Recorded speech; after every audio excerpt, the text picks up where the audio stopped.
Merci Madame la Présidente. Chers collègues, 268 millions d'euros en 2024 contre 33 millions d'euros cette année. Fin mai, le gouvernement a fait le choix, sans aucune concertation, de diviser par 8 le fonds de soutien à l'apprentissage versé par l'État aux régions. Ce fonds de soutien nécessaire pour aider, accompagner les CFA dans leurs dépenses d'investissement et de fonctionnement. Cette décision est dramatique, au moment même où le taux de chômage des moins de 25 ans dépasse maintenant les 21% et où les entreprises ont de plus en plus de mal à recruter. Et nous savons tous que l'apprentissage est une filière d'excellence qui favorise l'insertion professionnelle des jeunes.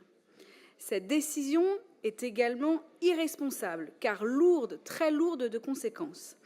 Un grand nombre de formations risquent de cesser, des CFA risquent de réduire leur capacité d'accueil ou fermer leurs portes, et nos jeunes risquent de devoir abandonner leur formation sans aucune qualification ou diplôme. Et l'Île-de-France est particulièrement pénalisée.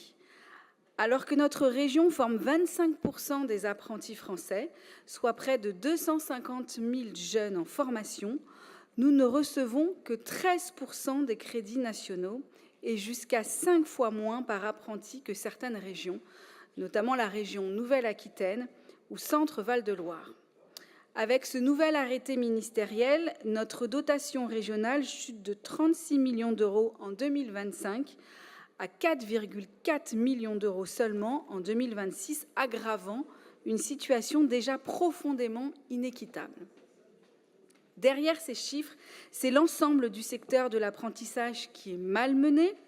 Ce sont des projets structurants pour les CFA qui sont freinés, voire arrêtés. Ce sont des entreprises qui ne trouveront pas les compétences nécessaires tant recherchées. Et surtout, ce sont des milliers de jeunes qui seront abandonnés.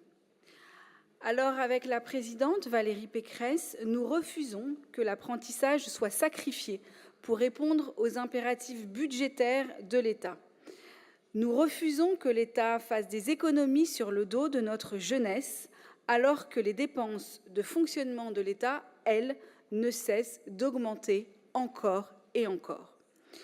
L'avenir de notre jeunesse n'a pas de prix. Soutenir, former notre jeunesse n'est pas une dépense publique.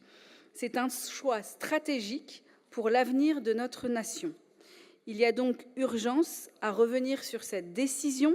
C'est pour cela qu'il est proposé au Conseil régional de voter cette motion afin d'exiger à l'État la fin de l'injustice dans la répartition des crédits en adoptant des critères actualisés reflétant la réalité des effectifs accueillis dans chaque territoire, en exigeant à l'État la mobilisation immédiate des moyens financiers nécessaires pour assurer la pérennité des CFA les plus exposés, pour exiger à l'État la préservation des politiques en faveur de l'emploi des jeunes, plutôt que de les sacrifier pour des économies budgétaires marginales.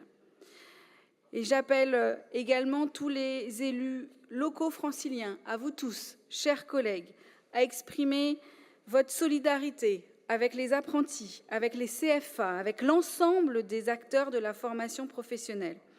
Il est temps de garantir une répartition juste et équitable des financements publics pour l'apprentissage, condition indispensable à l'avenir de nos jeunes et à la compétitivité de notre économie. Je vous remercie.